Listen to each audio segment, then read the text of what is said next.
Bom, vamos falar agora de algumas estratégias de prevenção de acidentes de trabalho e das doenças ocupacionais.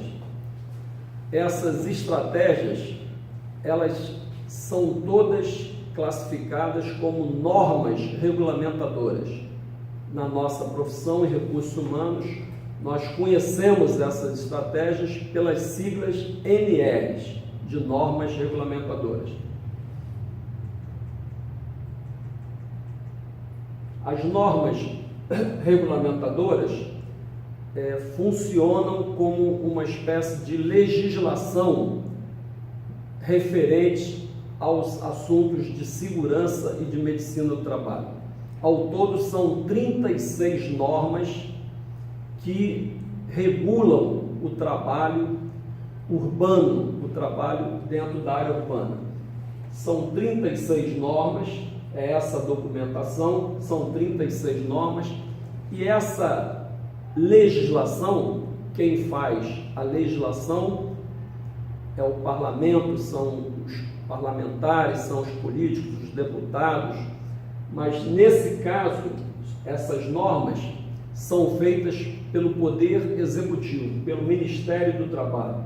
É responsabilidade da equipe técnica, dos especialistas do Ministério do Trabalho, criar essas normas que regulamentam a segurança e a medicina do trabalho. Então vamos conhecer algumas dessas principais normas que têm sido responsáveis pela brutal redução do nível de acidente de trabalho no Brasil. Vamos conhecer uma muito importante, que é a CIPA. A CIPA. A CIPA é a Comissão Interna de Prevenção de Acidentes de Trabalho. É uma equipe de funcionários dos diversos setores da empresa que, durante um ano, ficarão, essas pessoas, responsáveis por apresentar sugestões para a empresa com o objetivo de evitar acidentes e as doenças ocupacionais. São pessoas da contabilidade, do finanças, da produção, de marketing, de RH, de vendas, enfim, de todas as áreas da empresa, que vão compor um grupo, uma comissão chamada de CIPA, Comissão Interna de Prevenção de Acidentes. Essa comissão, ela tem dois grupos de participantes. Um grupo é indicado pela empresa e um grupo é escolhido pelo voto pelos próprios empregados. Então, é uma comissão que pelo fato de conhecer toda a organização, vai ajudar a alta direção da empresa a apresentar sugestões para que a alta direção da empresa possa tomar alguns cuidados para prevenir os acidentes de trabalho. Então, a finalidade dessa comissão é sugerir, a partir do conhecimento que esses empregados têm de cada pedaço, de cada canto da empresa, sugerir medidas que possam proteger os trabalhadores dos riscos ambientais, evitar os acidentes na medida que a empresa elimina os riscos, os diversos riscos ambientais existentes no ambiente de trabalho. Essa comissão tem um fato curioso, porque nas grandes organizações, muitos trabalhadores brigam, aspas, para serem membros da CIPA. Por quê?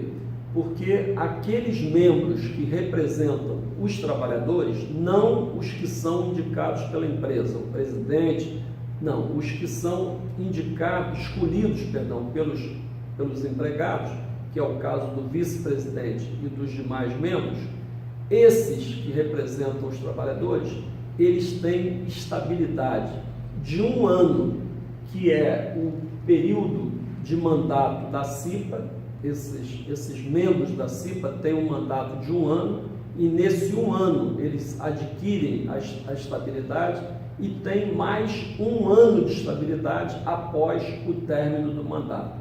Então, como a nossa insegurança no emprego é muito grande, nas grandes empresas há uma briga muito grande por parte dos empregados de participarem, de serem membros da CIPA para terem durante 2 anos a estabilidade no emprego. Então, a CIPA é uma equipe que não é especializada, são esses profissionais que recebem um curso de 20 horas sobre a questão da segurança e da medicina do trabalho. E são pessoas que vão se reunir mensalmente para discutir os riscos ambientais e apresentar sugestões para proteger todos os funcionários da empresa. A CIPA, como é que eu sei numa empresa se a nossa empresa tem ou não a obrigação de ter membros da CIPA? Como é que uma empresa pode saber se ela precisa ou não possuir a CIPA? A CIPA tem 2 critérios que definem a existência de uma CIPA e a quantidade de membros dessa comissão. Esses 2 critérios são o número de empregados. Quanto maior o número de empregados de uma empresa, maior será o número de membros dessa comissão. E o grau de risco. As empresas no Brasil possuem 4 graus de risco: grau 1, grau 2, grau 3 e grau 4. Quanto maior esse número, esse grau de risco, maior será a quantidade de representantes dos empregados nessa comissão. Esse grau de risco, ele é obtido através do CNAE, Código Nacional de Atividade Econômica.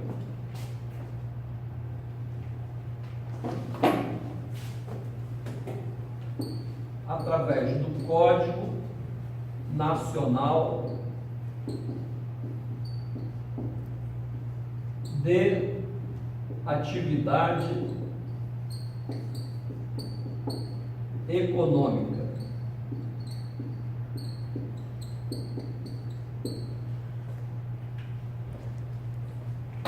Toda empresa possui um CNAE, toda empresa possui um Código Nacional de Atividade Econômica. Na verdade, traduzindo esse código, ele vai significar o grau de risco. Então, por exemplo, uma loja, um escritório, um pequeno escritório, ele terá um código. Uma siderúrgica, uma empresa naval terá um outro código. Ou seja, e esse código vai determinar o grau de risco de uma organização. Então, esses 2 elementos, o número de empregados e o grau de risco, existe uma tabela na legislação onde a gente vai encontrar, pelo número de empregados da empresa e pelo grau de risco, a quantidade de membros da CIPA de uma organização, se ela precisará ou não, e uma vez precisando, quantos membros essa CIPA terá.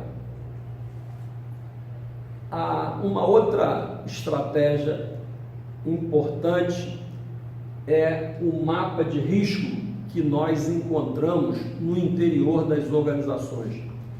É uma forma criada pelo Ministério do Trabalho, é uma norma regulamentadora que tem o objetivo de demonstrar de uma forma visual fácil para todos os trabalhadores os riscos a que eles estão expostos.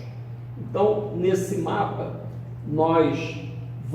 é um mapa construído pela CIPA e ele eu vou apresentar aqui um desenho, um gráfico, onde ele vai apresentar os diversos setores da empresa e vai apresentar esses círculos em cores.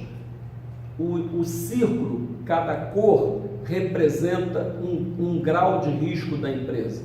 Por exemplo, uma cor vai representar o grau físico, outra cor vai representar o grau químico, outra cor vai representar o grau ergonômico, outra cor vai representar o grau de acidente de trabalho.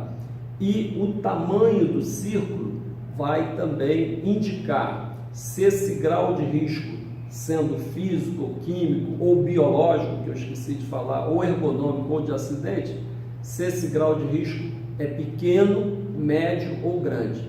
Então, nós vamos, através do mapa de risco, os trabalhadores em todos os setores da empresa vão visualizar os riscos a que eles estão expostos. Isso, obviamente, isso é feito pelos membros da CIPA.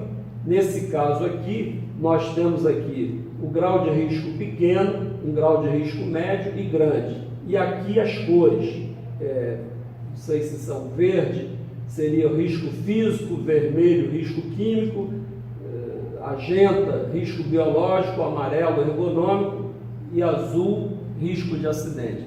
E aqui a gente vai vendo os setores da empresa e a indicação em cada setor, o tipo de risco que existe e pelo tamanho do círculo, se ele é pequeno, médio ou grande. Essa é uma outra maneira que o legislador encontrou de dar consciência aos trabalhadores dos riscos a que cada um está sujeito. Uma outra importante estratégia de prevenção, essa eu diria que é uma das mais importantes, é a formação do SESMIT. O SESMIT é uma equipe que existe dentro do RH das empresas, diferente da CIPA, que é uma equipe de funcionários que recebem um treinamento de 20 horas para, durante um ano, exercerem uma função prevencionista. Essa equipe do SESMIT, o SESMIT é Serviço Especializado em Engenharia de Segurança e em Medicina do Trabalho. É uma equipe que tem dois grupos de profissionais, um representando a engenharia de segurança, ou seja, a prevenção dos acidentes de trabalho. O outro grupo é formado por profissionais da área de medicina do trabalho, cujo propósito é evitar as doenças ocupacionais. O SESMIT, da mesma forma que a CIPA, como é que uma empresa sabe se ela precisa ter essa equipe ou não? Quantas pessoas, quantos profissionais ela precisará ter dentro dessa equipe? Também os critérios de dimensionamento do SESMIT são os mesmos usados na CIPA, ou seja, o número de empregados e o grau de risco. Quanto maior o número de empregados de uma empresa, quanto maior o seu grau de risco, maior será a quantidade de profissionais que farão parte dessa equipe, que a gente vai visualizar agora. Então, é o Serviço Especializado em Engenharia de Segurança e em Medicina do Trabalho. É uma equipe que vai trabalhar de forma integral dentro do RH e são profissionais especializados, cuja formação vai permitir um conhecimento especializado no campo da engenharia e da medicina do trabalho.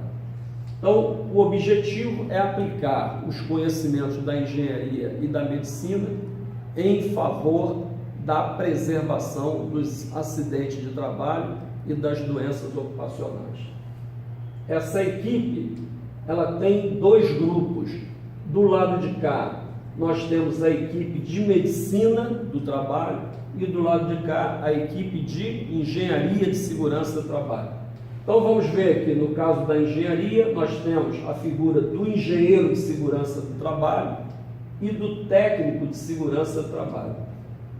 O engenheiro de segurança é qualquer engenheiro de qualquer especialidade da engenharia que possua uma pós-graduação em engenharia de segurança do trabalho.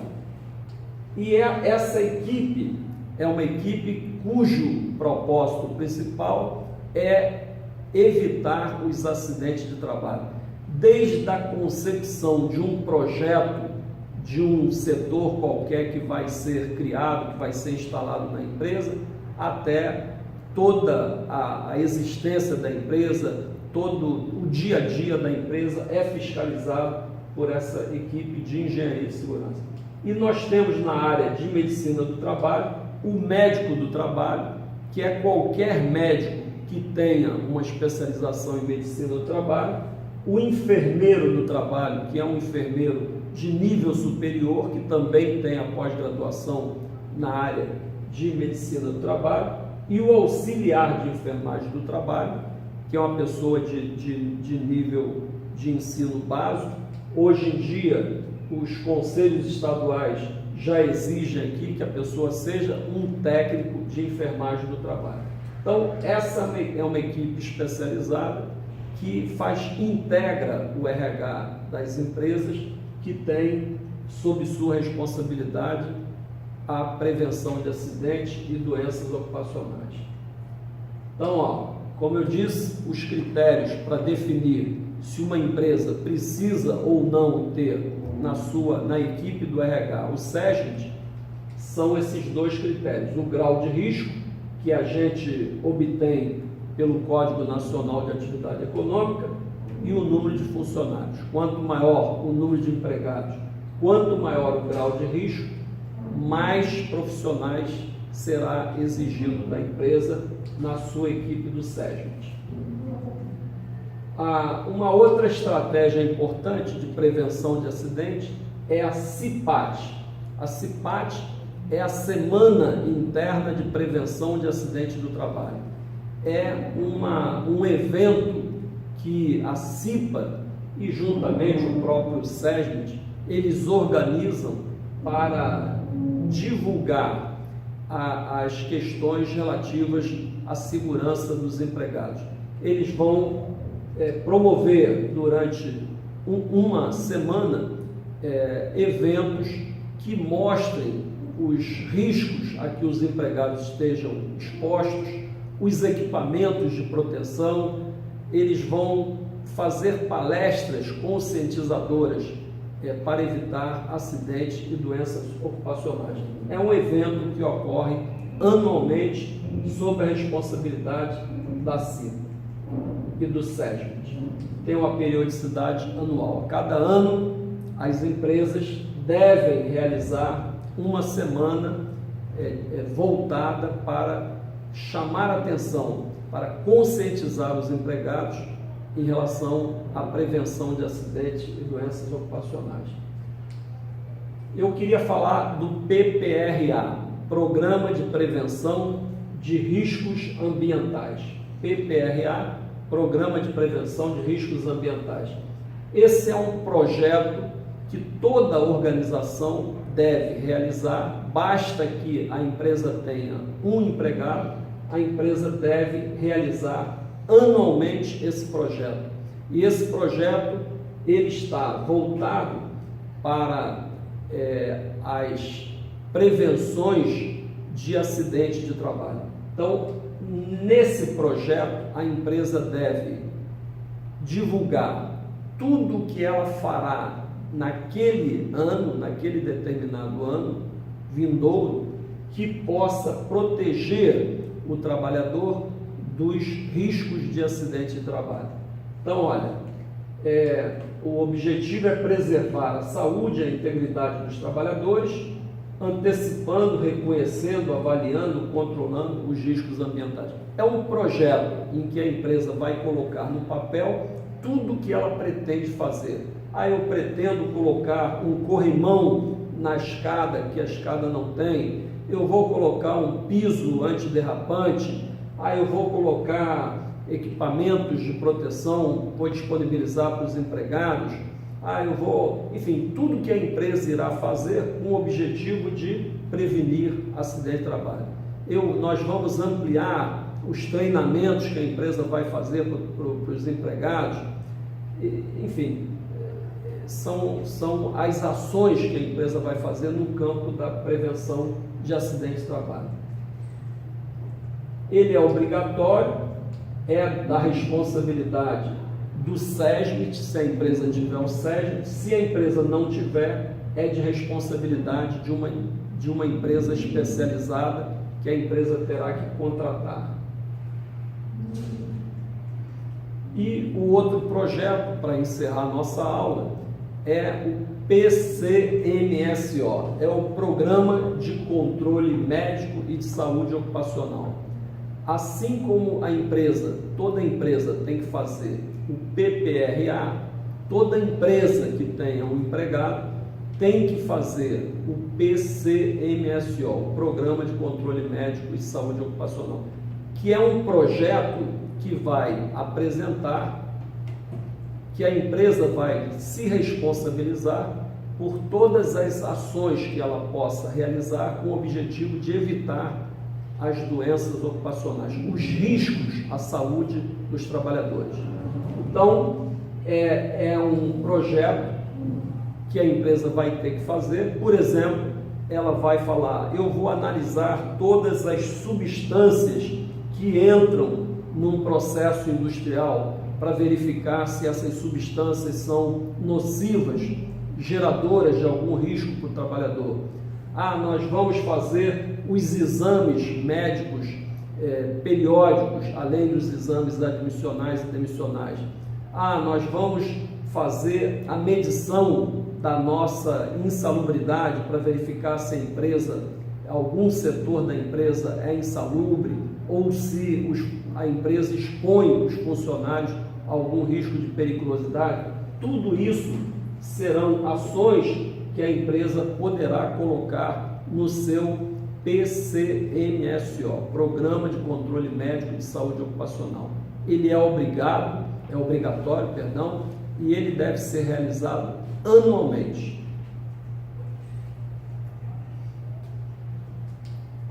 Esses exames são exames rotineiros, exame de admissão, de demissão, de retorno ao trabalho, exames periódicos, de mudança de função, são exames rotineiros que fazem parte da medicina de trabalho. Mas qualquer ação que a empresa possa implementar voltada para a preservação da saúde do trabalhador deve constar no seu PCMSO.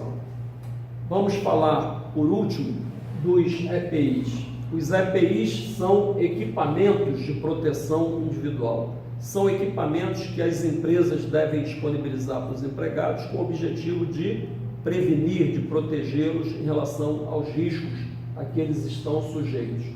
Então, nós temos aí uma série de equipamentos que vão dar proteção individual a cada trabalhador. Há uma obrigatoriedade, esse fornecimento tem que ser gratuito, a pessoa deve ser orientada, treinada pelo SESMIT, pela CIPA, quanto ao uso dos equipamentos. Então, nós temos, olha aqui, um exemplo de uso de EPI, a pessoa está toda paramentada, toda protegida, é um caso real, isso aqui é um caso concreto, e a pessoa tem proteção para a cabeça, para os olhos, respirando em função de talvez alguma coisa tóxica, proteção aqui está todo protegido, as mãos, enfim. Vamos ver um outro caso. Isso aqui é uma brincadeira, só mas ele está aqui colocando o cinto, que é muito comum no caso da construção civil. Muita gente morre por essa imprudência, por essa negligência de não utilizar o cinto, achando que ele é uma pessoa segura, Olha aí.